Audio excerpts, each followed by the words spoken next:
The veil of night was almost over.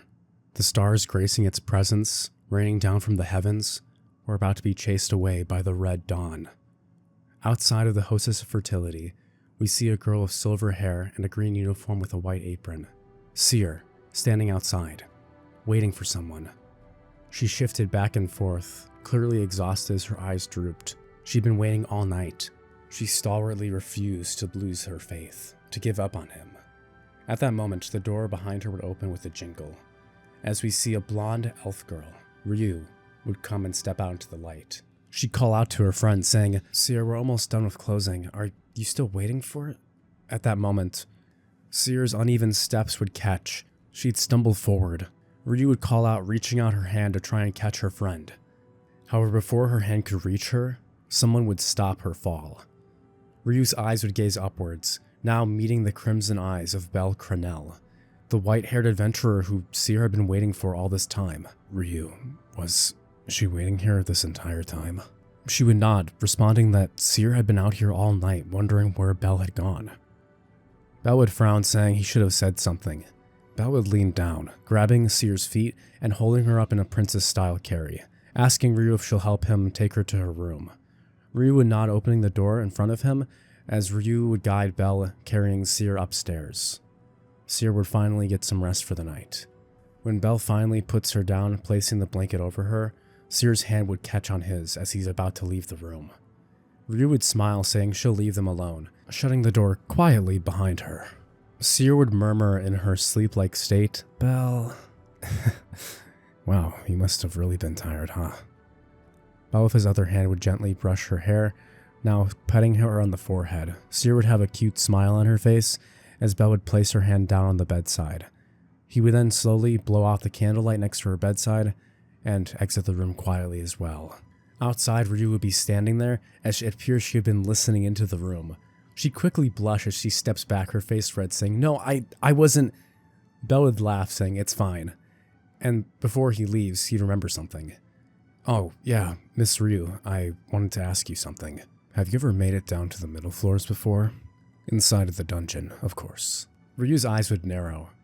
Bell would continue. "Well, anyone with eyes could tell how strong you are, Miss Ryu. It's just a question. I've been meaning to take my party down there for a couple days now. I just would have liked an appraisal to see how I'll fare on those floors. That's all." Ryu's eyes would soften. She'd have a small smile as she says, "I think you have nothing to worry about, Mr. Bell. Have a good night." She'd turn, walking back down the tavern stairs, leaving Bell to return to his room. He had plans to make, with Welf and Lily. Plans to descend the middle floors to see how much stronger his Familia had become. When Seer awoke the next day, she'd head downstairs to find Bell helping the girls with cleaning the plates from the prior night's escapades. She'd run up to Bell, starting to hit him on the back, saying, You had me up for hours! You didn't even say where you were going, and then you come back? Ugh, you're just like a damn alley cat!" With that, Anya would turn, saying, "Nya, alley cat?" To which the other girls would lose it, all of them beginning to giggle. Mamma Mia would slam the wall behind her. She tells them all to get back to work, pointing to Bell and saying, "And you go back to your own job, okay? I'm up to here with you disrupting my girls' working, okay?" Bell would slouch as he looks over, slumping his shoulders and saying, "Sorry," as he heads out from behind the bar area. Ryu would call out to Bell, thanking him, with Seer also thanking him, telling him with a smile this time to come back earlier next time, okay? Bell would turn, giving a thumbs up, and this time before leaving, he'd run up to Seer, saying that he's going to the middle floors, so he won't be back for a while, telling her not to wait up for him, okay? Seer would blush, saying, "Wow, makes me feel like a newlywed or something." Bell would flick her in the forehead, saying, "Don't say weird stuff like that," before turning and waving, saying, "Well, I'm off." Bell would head out of the establishment, with him leaving the hostess of fertility and meeting up in the central town sphere, the circle surrounding the Tower of Babel, where he'd meet with Welf and Lily. The two, having been training for the entire time that Bell had been taking on the job change quest, were now ready, telling Bell that this time they're ready to go down into the middle floors. They even would have brought the salamander's cloak that Welf had prepared this time, with Welf giving Bell his own, now donning the red cape over his armor. Bell would give it a turn, saying, "Wow, Welf, thanks, this is awesome." In the system screen, we would see that the new piece of equipment would provide Bell with an extra 15% fire damage resistance, now hopefully protecting him from the heat of monsters such as hellhounds that preside in the middle floors. Bell would obliterate the upper floors, easily wiping them out without even having to summon forth his new ability, his Shadow Soldiers, his Shadow Familia. So when Lily and Welf finally make it down to the middle floors with Bell, and things start to get up to a little more danger, Bell would smile, telling them, as he holds a finger up to his mouth and his chin, he's mocking, he'd tell them, "Let's keep this a secret, alright? Welf, Lily, everyone, I think it's time you all met." Bell would clap his hands together as the shadow beneath his feet would begin extending around himself, Welf, and Lily. The shadow would turn mist-like, as Welf and Lily would start screaming, "What the hell? What is this?" At this point, the shadows would extend into fully grown soldiers, with 26 of those being the regular knight-type shadow soldiers he had retrieved from the dungeon, from the job change quest. The other 4 would be 3 mages and Egress. Welf and Lily could both sense that this final shadow soldier, now standing at Bell's side and kneeling before him, was different from the others. While all of them were giving off an incredibly powerful aura, it felt like they had just been witness to an entire crowd of level 3 adventurers coming out. But Egress, what Bell was calling him, this guy was on another level. He had to be at least a level 5. They'd be shocked, with Welf asking, "How is this even possible? What is this?" Bell would turn again saying, "It's a secret, but they're on our side. This is our Familia. Now then, shall we continue descending to the middle floors?" With that, the shadow army of Bell would continue moving, with some of them in the back protecting Welf and Lily, the mages in the vanguard next to them as well. Welf and Lily were already performing better now, with Bell helping with his soldiers to protect all angles. They were easily cutting through the waves of monsters coming from the middle floors. It was like nothing. The challenge that the 3 of them had been feeling up till now had been alleviated. Of course, simply going from a party of 3 to about 40 would naturally have this consequence. One difference is that they had to be careful of how they explored the levels, with the narrow pathways of the dungeon meaning that they'd have to split up into groups. With about 3 groups of 10 each, Egress would be in Welf and Lily's group, in the middle of the crowd. There would be a group of 10 shadow soldiers and a mage in the back defending as a vanguard, while Bell was taking the front, with himself, 1 mage, and the rest of his army. With this formation, it was easy to see how they'd be wiping out monsters.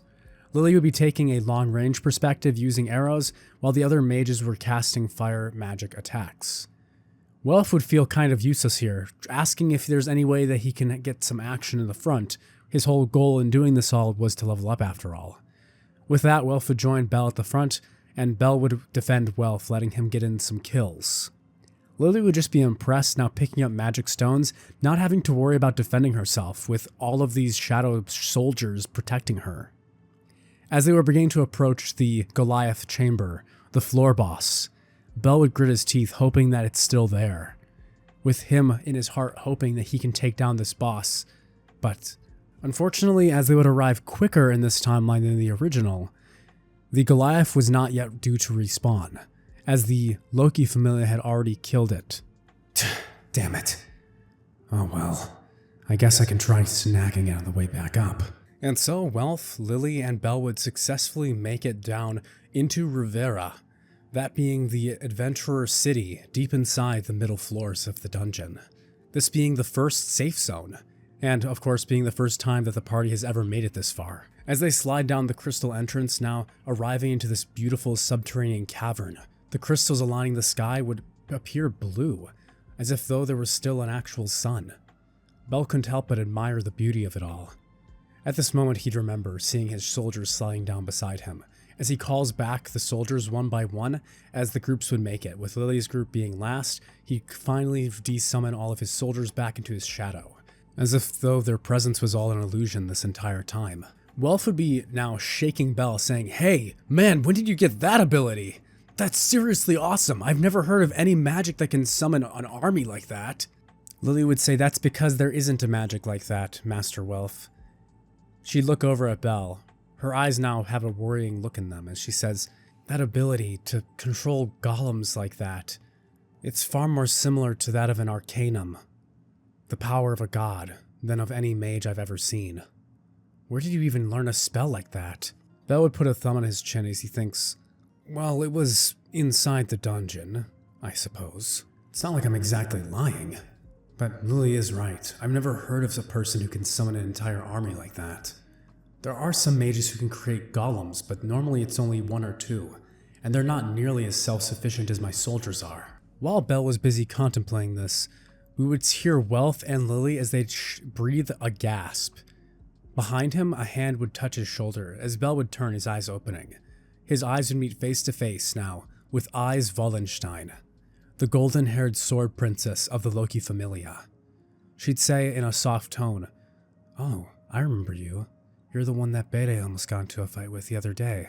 Bell would look her up and down, now remembering the scene from Daedalus Street. "Oh yeah, now that you mention it, I do remember your face. Weren't you with that green-haired elf girl too? From that party who came across me fighting that Minotaur a couple days ago?" Eyes would nod. Bell would look down, seeing that she'd have been carrying something on her waist. In fact, it was quite familiar. Wait a minute. Oh, it's that green protector I got from that guild receptionist. Bell would look down, asking her why she has that thing, saying that he thought he had lost her or had been destroyed. She looked down, realizing that this protector was... Oh. She'd look over behind, seeing his small party, and realizing that he must have made it to the middle floors. Has he been trapped down here ever since? Well... She'd apologize for his friends, saying that she found all of their bodies down up above in the middle floors, in the Grey Forest area. She'd hand the green protector over to him, with Bell saying, "Hey, thanks, yeah, I thought I lost this." Lily would have an awkward look on her face, realizing that there's clearly been a miscommunication here, with Eyes thinking that Bell must have been a group of survivors from that tragic incident, when in reality, they were the victims and had merely defended themselves with lethal force. Well, regardless, as Eyes would welcome them down, she noticed something else. She'd take a deep breath in, wondering why he smells so good. But she'd ignore that for now, not wanting to point any extra trouble to herself. She'd guide Welf, Lily, and Bell over to the Loki Familia's campsite. She'd explain that while there are some hotels in the city, they're completely exorbitant, and there's no reason not to just camp out under the stars. Well, not like there are any stars here inside the dungeon. Eyes would look up regretfully at the sky. Well, the ceiling. Bell would take notice of this, asking her if she'd like to go out for a bit. Both Lily and Welf would have their mouth open, with Lily asking what the heck is the deal with this, wondering if Bell likes Eyes Wallenstein or something. Bell would smirk at Lily's comment, telling Eyes that he'd simply enjoy trying to spar with her. "It just seems like you have a lot on your mind right now, and, well, for me at least, my mind clears best when I'm in combat. Well, would you like to try it?" Eyes would turn. She'd smile, saying, "All right, but you can't hold a grudge against me, all right?" Bell's lips would curl into a grin, saying that sounds plenty fine to him. Welf and Lily would ask if they could come watch, saying that they're interested in seeing how the Sword Princess fights with their Bell. Even Welf would be curious, wondering how Bell scales against these Loki Familia top tiers. A quick interjection I'll add here is that the system scales differently from typical Danmachi leveling, where in Danmachi a level 1 is significantly stronger than someone who doesn't have a level at all, a level 2 stronger than 1, level 3 significantly stronger than 2, and so on and so forth. So theoretically it gets exponentially more powerful per level, instead of being the same growth each time.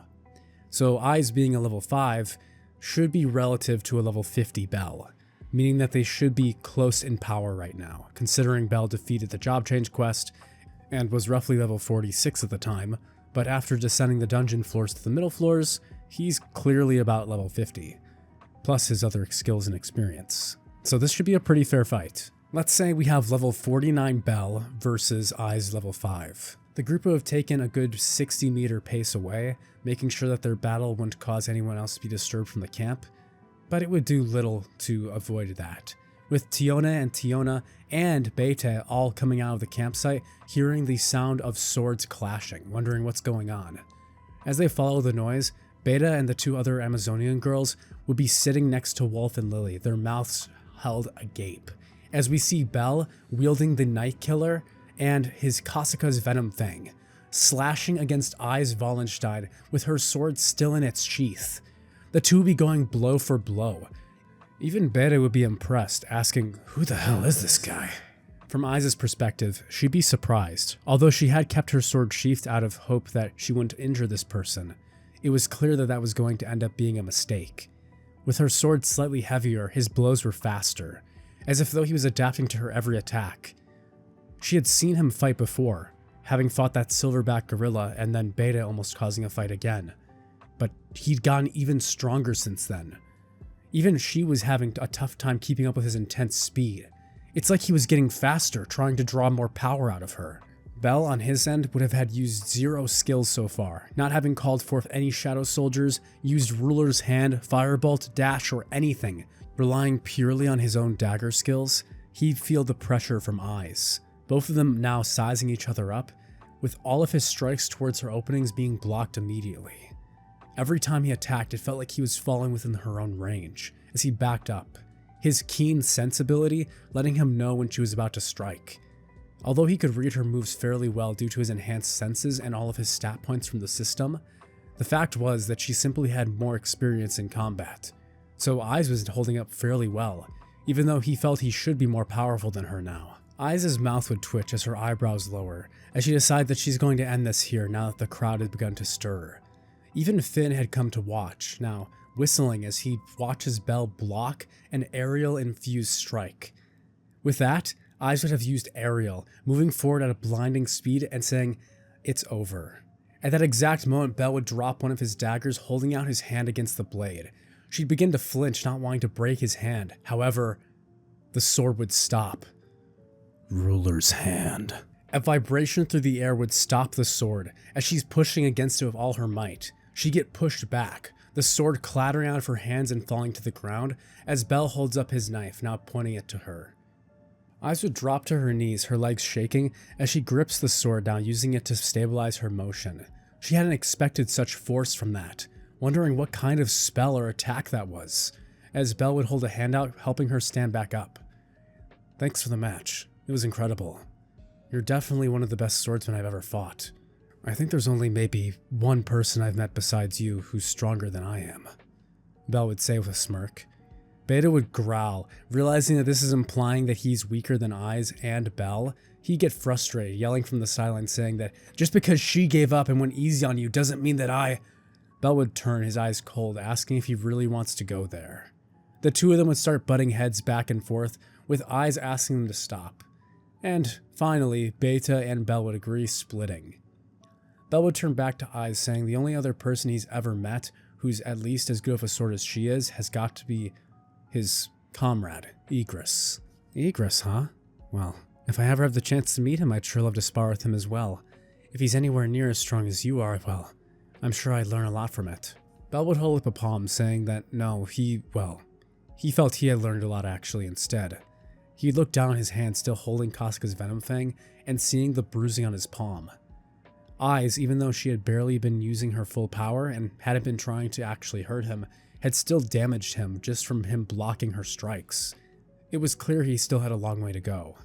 If she had actually had killing intent with that aerial strike, who knows how it might have gone. It may have even overpowered his Ruler's Hand. Of course, I've got a couple other tricks up my sleeve, but... Eyes would brush her hair aside, asking Bella if he has some time tomorrow, asking if he'd like to go into town together to look around, since he's new here and all. Eyes would shift back and forth on her toes, waiting in anticipation for an answer. Belle would smile. "Sure, why not? Besides, you already entertained my idea of sparring with me. I might as well fulfill the favor. We'll call it even. Sound good?" Eyes' eyes would light up with a gold flicker. She says, "Yeah, that sounds great. I'll see you tomorrow." She'd walk robotically away, never having felt these strange emotions before. I've never been overpowered by anyone like that. Before Eyes can fully walk away, Tiona and Tiona would appear, now pulling on Bell's arms, asking him to spar with them too, saying that they're super into strong guys. Bell would turn, looking at Eyes. Meanwhile, my poor boy Welf is holding back a screeching Lily, who's saying, "Get away from Master Bell, you harlots!" Eyes would walk back over, grabbing Tiona and Tiona and saying that they should get out of here, with Tiona saying, While this white rabbit guy is pretty attractive, he's nowhere near as impressive as Master Finn, with her seeing Finn and diving at his feet, basically salivating over him. Tiona would have a look of desperation on her face, looking towards Finn and wondering how he deals with her sister all the time. With that, the Loki Familia would depart, with Bell promising to meet Eyes tomorrow and go on their little date in the adventurer town. Back in Orario, I can see Seer sitting straight up, feeling a cold shiver down her spine. She'd wonder why she feels this way, looking towards the dungeon.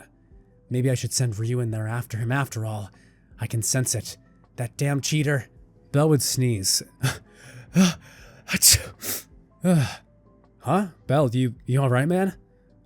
Yeah, well, just don't worry about it. I think someone just said my name. The night would pass, with Bell getting up early and meeting with Eyes. The two heading into town, she'd begin asking him all sorts of questions, like what he's been up to since she last saw him with Beta fighting in Daedalus Street, how he got so strong, what Familia he's a part of. Bell would be dodging many of these questions, essentially saying that, well, I've always been pretty strong, I've been holding back for a long time, and this isn't exactly my first rodeo, and, well, you wouldn't know my goddess or god, they're pretty small time. Eyes would be watching, her face not revealing her emotions, as it was clear she was inquiring if Bell had some ulterior purpose. You see, she had already known that Bell wasn't a part of a Familia. With Eyes having gone and reported the Green Protector to the Adventurers Guild, Aina had actually recognized it, saying that it belonged to Bell Cranel, a adventurer who hasn't registered with any Familia, but has clearly been going into the dungeon. The guild has been refraining from saying anything since he's actually bringing back quite a lot of gear, and there are cases of humans in the past being strong enough to take on monsters.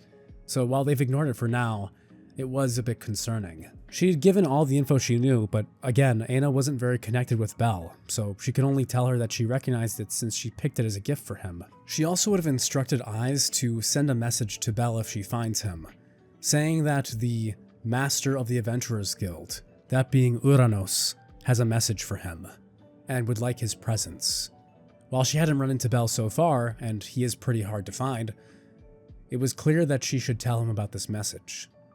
After their nice and relaxing date, with Bell having successfully dodged most of the questions and gotten to know each other a little better, Eyes would tell him the news she had heard from the Adventurers Guild, returning his Green Protector to him, finally, and also alerting him to a request of a visit to him from Uranos, the leader and the god who presides over the Adventurers Guild. Bell would have a small frown, wondering if he's caught the attention of the Adventurers Guild somehow, but he'd thank her anyway, giving her a smile and thanking her for all of her help, and of course for that incredible sparring session the other day. Eyes would blush as she looks up saying, any time, even if you want to, maybe do this again sometime in Orario. Bell's eyebrow would raise. She'd walk off saying, never mind. Well, if you ever change your mind about that low-time goddess of yours, maybe come to the Loki Familia. Huh? Bell would say, not having quite heard what she said, mumbling. Never mind. Eyes would quickly run off, disappearing, as Bell looks down at the Green Protector he's holding. Huh. Well, she's quite the interesting character. But with that, my debt's repaid, and I can go meet up with Welf and Lily. Bell would yawn, wondering if there's something he's forgetting, as he'd head back to meet with Welf and Lily, who are almost fully recovered. He'd lay down, closing his eyes, seemingly forgetting about one teensy tiny thing. Bell's daily quest. While he had completed it the first night they'd gotten there, Bell would have completely forgotten due to his, date with Eyes Wallenstein. As he falls asleep, he would have awoken just as the penalty zone would activate. However, when the power of the system activates, pulling Bell into another world, the dungeon would begin to shake, recognizing some sort of strange power was acting within itself, now that they had entered deep enough within the dungeon. Bell would open his eyes, realizing he'd forgotten that he had not done his daily quest, and that he'd have to fight these centipedes again. Sighing, as he begins taking out the centipedes easily, he'd be a little annoyed, wondering what the heck, how could he have forgotten something so simple just because of Eyes Wallenstein? That sword princess is both terrifyingly strong and quite the character. Bell would smile as he keeps cutting down centipedes, thinking that he did need a bit of exercise after all, since he'd been waiting and ready to go since they'd gotten there, while Welf and Lily had needed time to recover. Meanwhile, back in the dungeon, while Bell's off in the penalty zone, something strange would happen. We'd see a skull descend of the crystals, as something born of the dungeon's power would begin to erupt out of the ground, from the ceiling specifically, as the black Goliath would emerge, crashing down to the forest below as it would begin casting its breath of attack magic, destroying the nearby area. Adventurers from all over, from Rivira and other locations within the entire floor, would begin converging. The adventurers would be doing their best, but this thing was way too powerful. This black Goliath. Its eyes would be filled with hatred and rage, as if they were a response of the dungeon to the divine power it had sensed. Even Uranos' prayers wouldn't get to it, with the dungeon being resistant to this power, trying to defend itself from this horrible magic power that had been coursing through it, that had started to corrupt it. Little did Bell know that he was the center of this destruction, and that the Tower of Babel had begun to react to his power, specifically the ripping open of dimensions with gates. Lily would be trying her best to support the adventurers, Welf would be making swords and equipment, even making a magic sword, something he had vowed to never do again. And yet, here he was. As the timer ticked down inside of the penalty zone, the despair of all of the adventurers on the 18th floor continued to rise. After the long 4 hours had passed, over 30 adventurers had perished. Welf and Lily were exhausted, supporting everyone the best they could. Welf, even having created that magic sword, would have finally leveled up to level 2. And then, that's when he would reappear. His white hair flowing in the wind as ash and flame cover the once peaceful safe zone of the 18th floor. Lily would turn as she'd hear a grand bell. We'd see Bell holding his hand up towards this Goliath, the black Goliath monster summoned in response to the power of the system, ripping open a gate deep within the dungeon. Bell would cast out Firebolt, and as he does, a blast of flame would cover the entire creature, its skin burning as it begins to regenerate. The adventurers return as we see Bell running up a tree and flying towards the beast, using Ruler's hand to propel himself as he releases his shadow soldiers, not giving a damn about keeping the secret any longer. As tendrils of black would reach out from under his shadow, the adventurers would get scooped out of the way by shadow soldiers as they begin charging at the monsters. The stampede of monsters from beneath and above the floors had begun to converge down the 18th floor to get rid of this threat. As shadow soldiers would begin to cut down more monsters, Bell would begin fighting with the Goliath. Bell's eyes would meet with the red of the creature that had been summoned in response to his power, the black Goliath. It would roar out in rage, opening its mouth to cast an explosion of mana. But Bell would reach his hand out, grabbing its chin and forcing it shut with Ruler's hand, as the explosion would cause its insides to burst. It'd begin regenerating immediately, its skull having been exploded from the inside. Bell's jaw would drop a bit. Well, that was unexpected. As Welf would yell out for Bell's name, saying, "Bell!" as he throws the magic sword towards him. A fire-enchanted magic sword. Bell would grab the longsword, holding it above his head as he begins to charge Argonaut into it. A hero with a longsword and a mighty giant. This was where his story would begin. Inside of the dungeon, we see a familiar face to us, but unfamiliar to Bell. A blonde-haired god with a hat upon his head and a feather, and next to him a blue-haired woman with a white cloak. He turned to her, saying, "Well, Asfi, what did I tell you? Zeus's grandson is amazing, isn't he? He's doing this all without a Falna. I have no idea how he's even doing it. Did you see the magic he cast? Isn't it incredible? Zeus truly found a great find. He'll be it, the hero of this generation, and the one to kill the one-eyed black." An explosion would roar through the 18th floor, as Hermes' words would be drowned out from the explosion. Bell would slice down, having charged Argonaut for 10 seconds into the magic blade, as a white flame would cut through the giant, slashing it as we'd see its magic gemstone exposed. The magic sword would shatter from the damage, as Bell would leap down onto it, using Nightkiller and pulling out Kasuka's Venom Fang, as he turns using Fatal Strike, Fatal Strike, Fatal Strike, striking at the blade and summoning Egress for its last attack, as Egress would come out of Bell's shadow and slash down with his longsword, killing the creature finally, as Bell would level up 2 times, bringing him to level 51. You have slain a floor boss. Congratulations, you have leveled up. You have leveled up. As the adventurers would cheer in glory for this unsung hero, Wolf would laugh, saying it barely even lasted 1 attack. Bell would begin falling to the ground, but before he could fall, Egress would grab him, holding him up as they would both land together. Bell would brush himself off, looking and giving a thumbs up to Egress, the two giving each other a fist bump. As Wolf and Lee would begin running down towards Bell, Bell would turn away from them, holding his hand out towards where the magic gemstone of this creature now sat. As he opens his eyes, he'd say the cast word, "Onwards." Suddenly, we'd hear a wail of shrieks and screams throughout the 18th floor, as the dungeon, which had been a bright red before, now turned purple, as the dungeon itself was crying, a soul of one of its children being stripped away from its cycle of rebirth. Yes, the Goliath has had its soul claimed by the Shadow Monarch. As we'd see, the shadows around it would begin to curl inward. The shadows would begin to rise before falling back to the ground. Shadow extraction has failed, Bell would grit his teeth, saying once again, "Onwards." As the creature would begin to rise, this time he would have succeeded, as the giant monster would reform as a large creature of shadow, its eyes now burning blue, as the adventurers would cry out in horror, saying, "It regenerated? It's back again! Everyone get ready to attack!" The adventurers would be in chaos, as Bell would tell it to bend down towards him, as he decides to give him the name, Titan.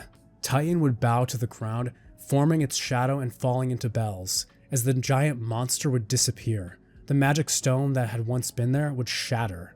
The giant monostone, being sharded into bits, would lose all of its magic power, as if though it had been consumed by something. While descending into the lower floors, he hadn't had yet to use his shadow army, and he hadn't been using Onwards to claim any of their souls. So he had no idea that by claiming a monster's soul, its magic stone would shatter. Lily and Welf would be aghast, asking Bell what the hell he just did. Bell would turn with a sad smile on his face. He'd say, "That's the secret of this power. I kill to claim the power of others, and add it to my own forces. That monster that we all just defeated together, it now obeys me. Right, Titan?" He'd look down to the shadows beneath him, as he'd hear the subtle roar of the now claimed Shadow Soldier. Welf would fall over, both astonished and horrified that one person could accumulate so much power. No, he's not a level 6. He has to be at least as strong as a level 10 with that kind of strength. Being able to be a one-man army like that, it's unfair. He might even be stronger than the king. Bell would laugh at this, scratching his side of his face, as the other adventurers would come down cheering, asking if Bell had defeated it again, wondering what those black soldiers were. Bell had de-summoned them, explaining that they were a summon ability, a type of magic he can use as a mage. Muard and the other adventurers would be astonished, wondering who this kid is, asking for his name. "Oh, my name? It's..." "News, news, issue news!" We'd see papers being passed around Orario as the Adventurers Guild would be in a frenzy. Adventurer without a god, strong enough to kill floor bosses? Who is Bell Cranel? His new nickname, the Orphan, was quickly spreading across Orario. The child of what appeared to be no god, strong enough to fight with people with a Falna. After the incident on the 18th floor, his name spread like wildfire to the surface, with Eyes and the other Loki Familia members hearing about the Orphan, Bell. So they're calling him the Orphan now, huh? That's a sad title. Loki would interject saying, "But not entirely incorrect. If he really doesn't have a Falna, that means he's gotten this strong all by himself. That's pretty impressive. But no one that strong in this city can stay single forever." Speaking of which, she'd turn to Eyes. "Won't you go get him for me, Eyes, please?" Eyes would slam her hand into Loki's face, saying, "Please get off of me. Don't touch me."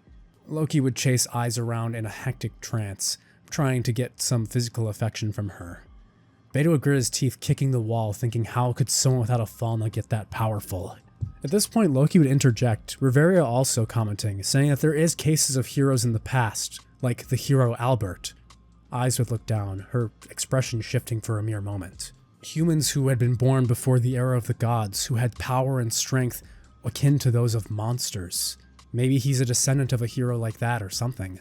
Back at the guild office, Aino would be running around like crazy, with multiple familias now inquiring about who this orphan is.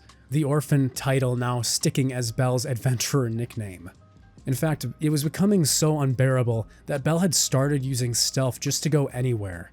Aside from now being inside the Hostess of Fertility, where Mamma Mia could block people at the entrance and kick them out by force, it was becoming hard to travel about without getting interviewed, with people asking who he is, where he came from, and how he's so powerful, wondering about his strange summon ability he'd use to take out the Goliath on the 18th floor. Seer would be getting irritated with this, asking what Bell had done down there that now they're becoming such an attraction.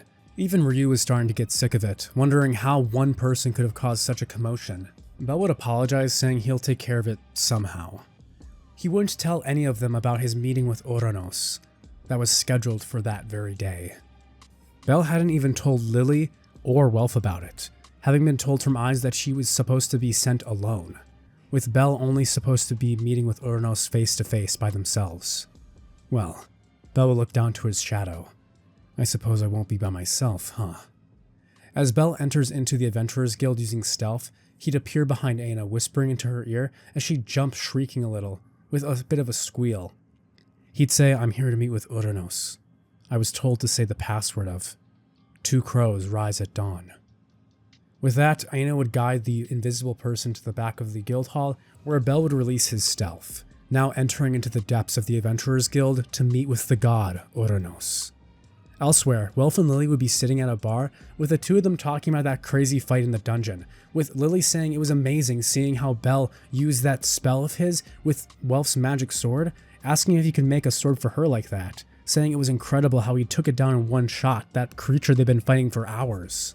Welf would laugh, saying he even managed to hit level 2, and Lady Hephaestus was proud of him. He'd have a grin on his face, with a blush on it. While the two were discussing the events of the other day, they would be approached by the Apollo Familia, with them asking if they're the ones who's been known for working with this orphan character, saying that their god Apollo wants to speak with him, asking if they'll give him the info on where he is. Welf would say, we're not telling you anything, telling them to get out of here, before they cause trouble. It's at this point that Hyacinthos' gang would attack Welf and Lily.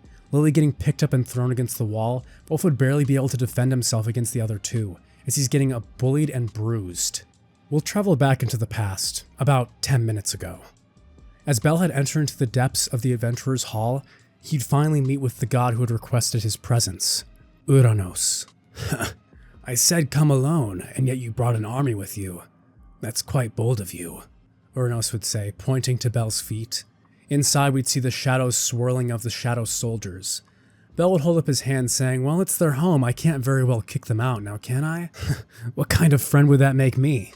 Uranos would then begin to explain to Bell, telling him that he has a job he would like to ask of him, something that he cannot ask a Familia or anyone who is loyal to a god to achieve. Uranos would ask Bell if he's willing to become a demon. Bell's eyes would look up to Uranos, the two meeting, as Uranos would begin to explain the information about the Xenos, a race of monsters who had been reborn inside of the dungeon, who were capable of human speech and thought, their understanding being a power beyond that of the dungeon, an evolution close to that of humanity. As Bell's listening in, before anything else can be said, Bell's face would tighten as he'd be getting notifications from his shadow soldiers that he'd implanted into Lily and Welf's shadow that they were being attacked and they were losing. Bell would tell Uranos that his friends are in danger and that he'll be back, saying that he promises he'll hear him out another time, as Bell simply disappears, vanishing with stealth and his incredible speed. Meanwhile, back at the bar, Lily would be bleeding badly as Welf is barely on the brink of consciousness.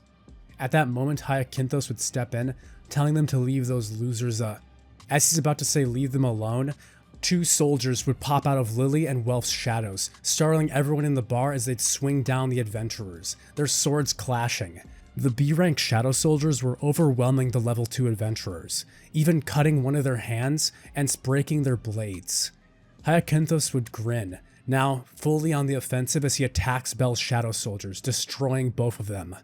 He called them trash, saying such garbage. I can't believe you had such a cheap trick hidden up your sleeve. He'd begin walking over to Welf, saying that he'll just finish this. At that moment, as he pulls his fist back, ready to knock Welf unconscious and make a mess of him, his arm would be stopped as Bell would grab him by the elbow, pulling him back.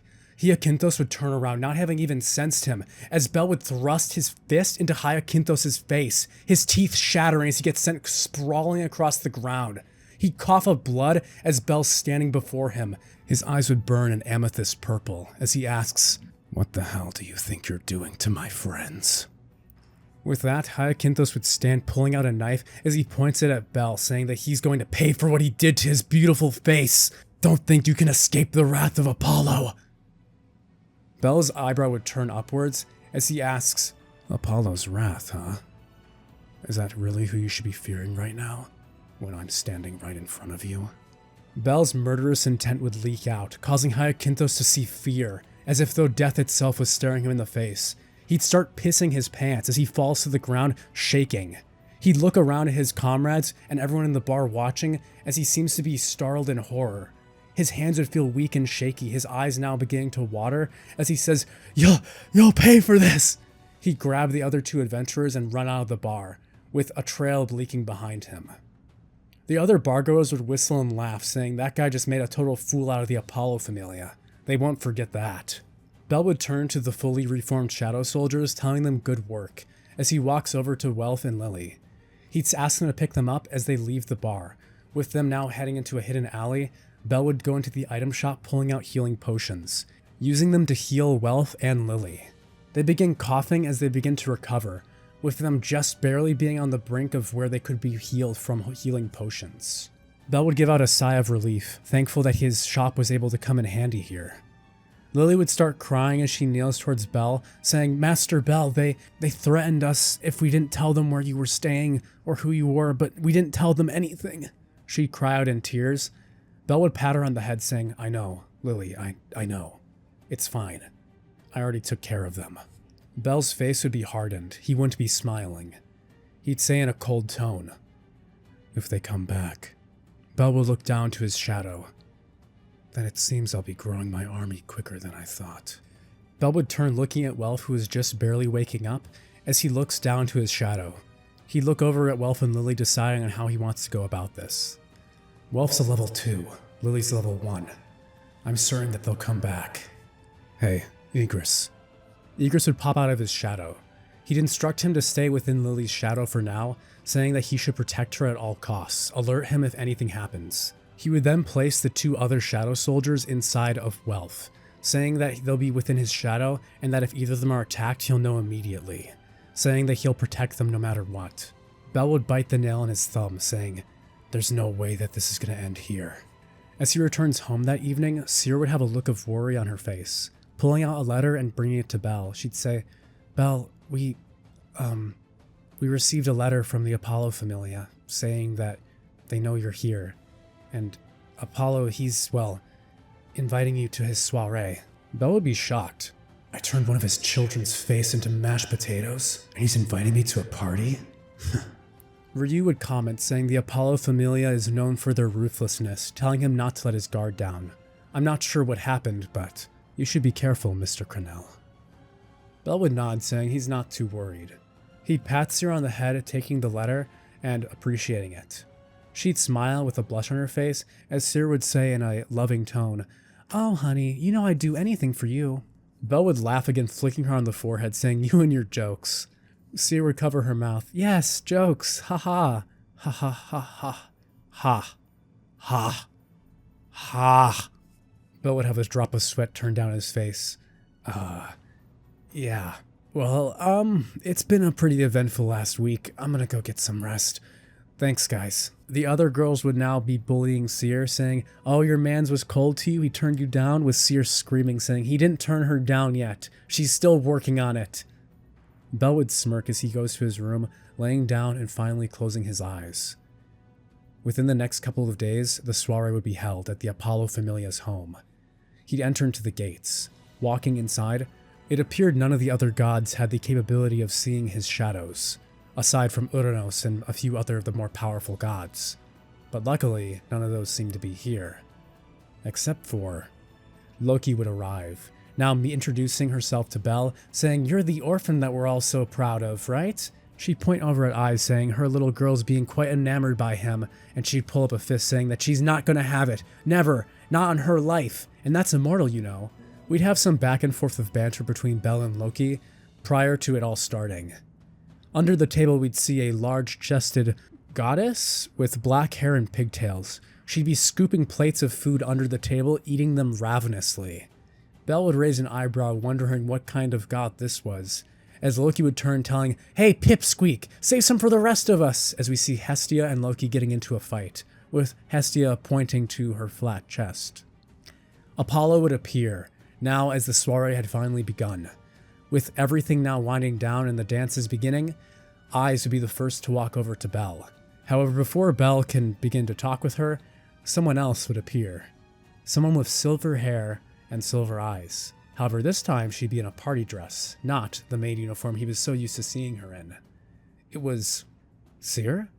Seer would turn, saying, "Oh, Belle, it's so funny to see you here." She'd giggle, holding a hand over her mouth. "Well, some of my friends were invited from other familias, so I asked if I could tag along as their guest." Eyes would hold her hand out, now not getting to talk to Belle, as Seer would turn, pulling one of her eyes down and sticking her tongue out. Eyes would be shocked as she takes a step back, wondering who this audacious little girl was. Seer would cough, clearing her throat, as she holds a hand out to Belle, asking if he would be so kind as to take her for a dance. Belle would have a laugh at this, smiling, once again wondering why Seer was acting so secretive all the time. He remembered back to the day he first met her, when she had shown kindness to him and brought him a place to stay after he had been abandoned, once again after the incident in the Karthanon temple. He'd gladly take her hand, as the two would have a beautiful dance scene under the soiree's light. However, that's not where our story ends. No, in fact, Apollo would much rather have it end in a more grandiose setting. As the lights would begin to fall, Eyes would have been trying the entire night to get a hand on Belle, seeing if she could be able to dance with him. She had been so impressed with his swordplay. When Seer finally took a break, her feet having gone tired, Belle would be the one to approach Eyes. "You know, your eyes have been on me all night like a piece of prey. I wouldn't mind if you wanted to dance, you know." Belle would kneel and hold a hand out, saying that Seer won't mind if I take you for one dance, I'm sure. Eyes would blush as she gratefully takes Belle's hand, with the two of them sharing the final dance of the evening.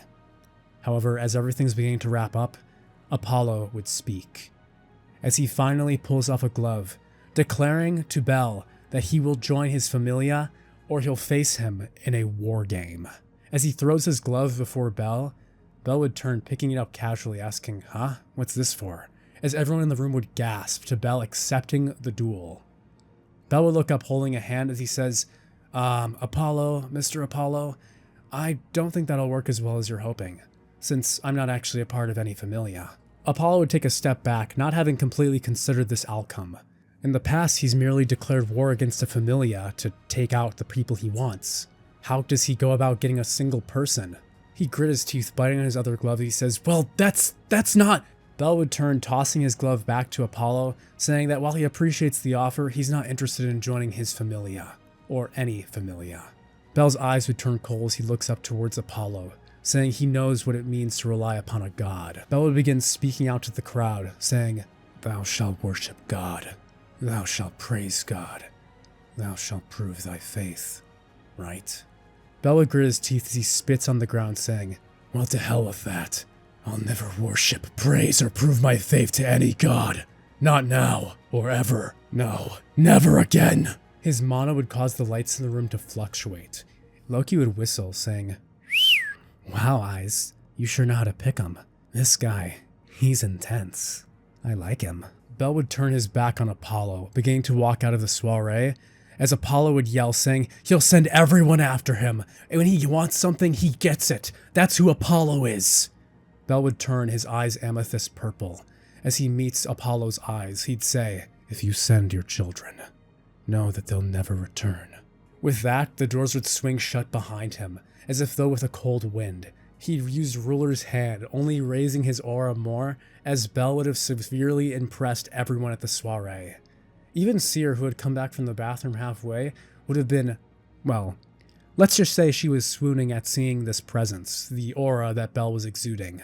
And with that, Apollo would grit his teeth, screaming as he throws the glove down the ground, saying, "This isn't over," as the Apollo war game would begin. Whew boy, alright, that was quite the ending there, with Bell now turning his back on the gods and declaring that if they come after him, that he'll take their Familia out permanently.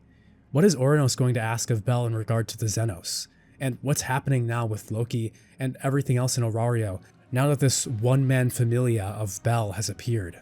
What's the fate of this city of adventurers? Well, you have to wait for level 6 to find out. I had a great time writing this part. It ran a little longer than I hoped for, but I'm hoping that doesn't bother any of you.